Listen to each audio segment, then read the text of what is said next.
इसी पर गुफ्तगू करते हैं। नवीद कमर साहब पाकिस्तान के सीनियर रहनुमा हमारे साथ मौजूद हैं। बहुत शुक्रिया नवीद कमर साहब, प्रोग्राम के लिए आपने वक्त निकाला। सर ये पहले तो फरमाइएगा, बिलावल साहब ये कह रहे हैं कि पाकिस्तान मुस्लिम लीग नून महंगाई लीग है, वो ये कह रहे हैं कि उनको लेवल प्लेइंग फील्ड अवेलेबल है, हमें अवेलेबल नहीं है। तो अब इन हालात में पाकिस्तान मुस्लिम लीग नवाज के खिलाफ फिर इलेक्शन आप लोग कैसे कंटेस्ट करेंगे, जबकि हम ये देख रहे हैं कि वो इस वक्त इत्तेहाद के मामले में भी बहुत तेज़ी के साथ चल रहे हैं, मुख्तलिफ सूबों में जा रहे हैं, एक्टिविटी उनकी नज़र आ रही है। आप लोग अवाम में जा रहे हैं, जलसे कर रहे हैं, मीडिया टॉक्स कर रहे हैं, लेकिन किसी इत्तेहाद की तरफ आप नहीं जा रहे। तो आगे क्या प्लानिंग है पाकिस्तान पीपल्स पार्टी की? बिस्मिल्लाहिर्रहमानिर्रहीम, बहुत शुक्रिया भाई। ये दुरुस्त बात है आपकी कि एक तो ये कि पीपल्स पार्टी ने इरादा यही किया कि बजाय इसके कि किसी अलायंस में का एक छोटा हिस्सा बनने के, पीपल्स पार्टी खुद अपने मंशूर और अपने प्रोग्राम के साथ लोगों के पास जाएगी। और क्योंकि लोगों के इस वक्त हालात जो हैं, खासकर माशी हालात काफ़ी दिनों से अंडर प्रेशर हैं, चाहे वो पीटीआई की गवर्नमेंट के दिन हो या इवन हमारे जो कोलिशन के दिन हो।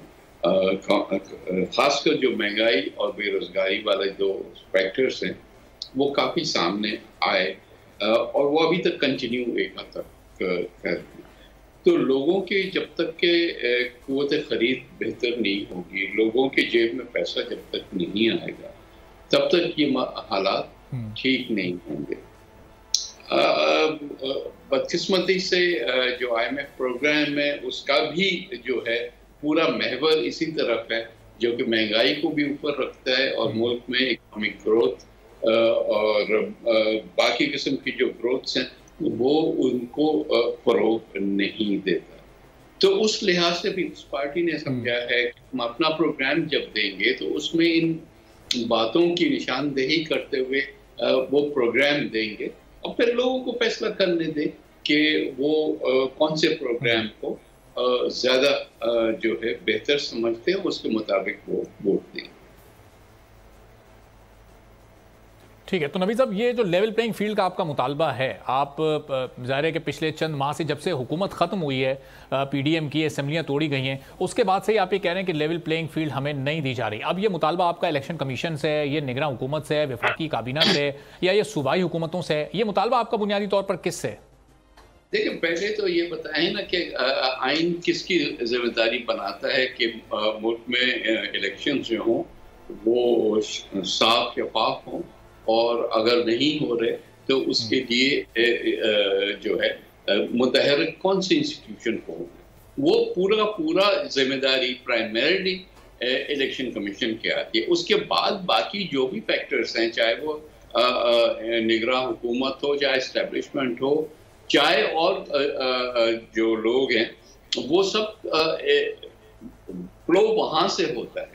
तो लेकिन अगर एक बेसी की सूरत हो कि हम समझे कि इलेक्शन कमीशन सुन तो रहा है लेकिन उस पर कुछ एक्शन नहीं ले रहा, मैंने तो कोई नहीं देखा। हमने तो ये देखा कि कुछ लोग थे जो कि हमारे साथ कोalition में थे, लेकिन जब कोalition ख़त्म हो गई, जब असेंबलियाँ ख़त्म हो गई, तो वो लोग कंटिन्यू किए और सिर्फ एक पार्टी से वो ताल्लुक़ रखते थे। तो वहाँ से ये नैरेटिव शुरू हुआ कि भाई ये किस तरह ऐसे है, लेकिन उस पर कोई एक्शन नहीं हुआ। फिर आहिस्ता आहिस्ता हमने देखा कि मियां नवाज शरीफ साहब भी आए, उनको जिस तरह से सहूलियात दी गई जो कि पाकिस्तान की तारीख में शायद पहली दफा हुआ।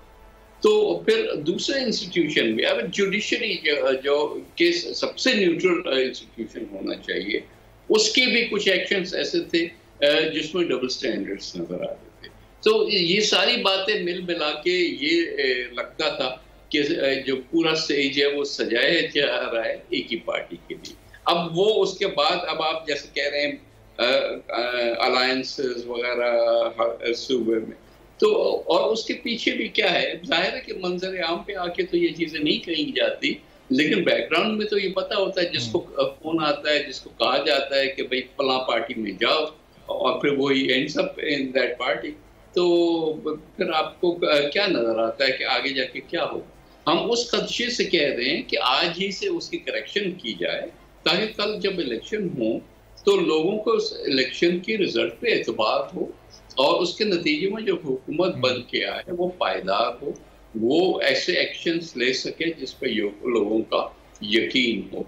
जैसे हमने एक बहुत बड़े हमारे माजी में कई ऐसे वाकयात हुए हैं जिसमें इलेक्शंस मशकूक हो गए। अब पिछली जो इलेक्शंस 2018 की, यही हमारे दोस्त मुस्लिम लीग वाले और हम मिलके ये कहते थे, जो सिलेक्टेड प्राइम मिनिस्टर का लफ्ज इस्तेमाल आया वो इसलिए आया कि एक ज़ाहिरी तौर पे इस्टेब्लिशमेंट की मदद से एक पार्टी आगे आई और उसको गवर्नमेंट दी गई। फिर उसने किस तरह से बिहेव किया, वो आज वही इस्टेब्लिशमेंट जो है उसको आहिस्ता आहिस्ता करके खत्म करने की कोशिश कर रही है। तो शुरू से ही तो नवीद कमर साहब जी नवीद कमर साहब, इस पर काउंटर आर्गूमेंट ये आता है कि ये पाकिस्तान पीपल्स पार्टी और पाकिस्तान तहरीक इंसाफ, ज़ाहिर है दोनों के हालात इस वक्त मुख्तलिफ हैं, तो इनके अलावा तो और कोई जमात इस पर एतराज़ ही नहीं कर रही है। और कल आप एहसन इकबाल साहब की भी अगर गुफ्तगू सुने, एक टीवी चैनल को उन्होंने इंटरव्यू दिया तो वहाँ उन्होंने कहा कि जो काम हम करोड़ों अरबों रुपए खर्च करके नहीं कर सकते थे, वो पाकिस्तान पीपल्स पार्टी वाले और पाकिस्तान तहरीक इंसाफ वाले आवाम में जाकर ये बताकर कर रहे हैं कि आने वाला दौर अब वो नून लीग का है। और आप भी ये कह रहे हैं कि स्टेज सजाया जा रहा है, तो ये क्या आपको ऐसा लग रहा है कि अब अगली हुकूमत नून लीग की बनने जा रही है? पहली चीज तो ये कि ये जरूर खुश हूँ इस बात से कि लोग कह रहे हैं, और लोग सिर्फ ये दो पार्टीज नहीं कह रही, पब्लिक एट लार्ज कह रही है कि वो सहूलियात इनको दी जा रही हैं जो कि दूसरी पार्टीज को नहीं मिल रही। अब उससे दो तासुर मिलते हैं। एक चंद लोग जो हैं, जो मफाद परस्त होते हैं, वो तो इस चीज को फॉलो करते हैं, कल हुकूमत किसकी आनी है, आज से हम उनको ज्वाइन कर लें ताकि हमारी भी इस बंदर बांट में हिस्सा हो कुछ।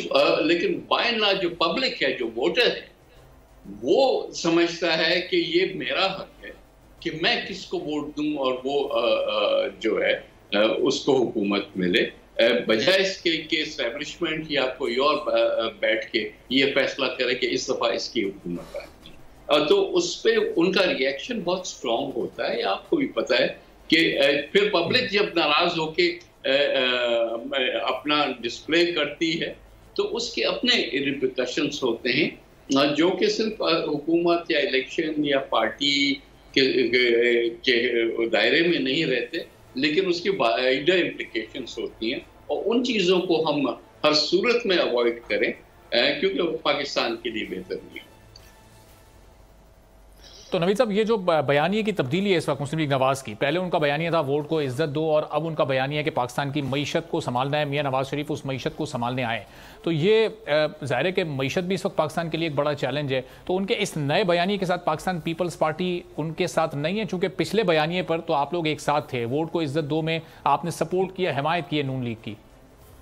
देखिए, हम तो आज भी वोट को इज्जत दो वाली बात कर रहे हैं ना, तो बयानिया तो तब्दील वहाँ पे हुआ है। अनफॉर्चुनेटली अगर इतना आसान था कि कह देना कि जी मईशत को बेहतर करने के लिए आ रहे हैं, या बिस्मिल्लाह जरूर आए, हम भी यही कह रहे हैं कि हम मईशत को बेहतर करने के लिए आ रहे हैं, तो उसमें तो कोई खराबी नहीं है। सिर्फ ये कि आप उसको किस तरह से बेहतर करेंगे, उस पर जो है वो डिबेट हो रही है ना, कि जो पॉलिसीज अगर कंटिन्यूएशन होनी है वो आज दिन तक कामयाब नहीं हुई, उससे मसले हल नहीं हुए, तो अब कुछ अलग हट के कोई बात करने की जरूरत है ना, कुछ अलग पॉलिसीज देने की। आपने जो है कॉन्ट्रैक्शन की इकोनॉमी की, कॉन्ट्रैक्शन से आपका ख्याल ये था कि महंगाई भी जो है कंट्रोल में आएगी। दरअसल ऐसा नहीं हुआ। आपने देखा कि महंगाई कंट्रोल में अभी तक नहीं आ रही। उसमें जिस तरफ आपको ध्यान देना चाहिए था, आपको सप्लाई साइड को ठीक करना था। आपने अपने मसलन जो प्रोड्यूसर्स हैं, चाहे एग्रीकल्चर हो चाहे इंडस्ट्री हो, उनको आपने जो ज़्यादा इंसेंटिवाइज करना था कि वो फसलें जो हैं यहाँ उगाएं ताकि हमें बाहर से न मंगानी पड़े वो चीज़ें। अगर बाहर से नहीं मंगाते तो ज़रिए मुबादला की हमें वो ज़रूरत नहीं होती, और हम अपनी जो जितनी इनकम है, चाहे एक्सपोर्ट से हो चाहे रेमिटेंसेस से हो, उसी के अंदर रहते हुए, बजाय इसके कि बार बार हम जो है कर्जा लेने के लिए दुनिया की तरफ देखें, हम अपने चीज़ों पे रिलाय करें। वही पीपल्स पार्टी का डायरेक्शन है, और वही आर्ग्यूमेंट हमारी होती थी इवन कोलिशन में भी, और आज भी और कल भी। सब्सक्राइब करें और बेल दबाएं ताकि कोई खबर रह न जाए।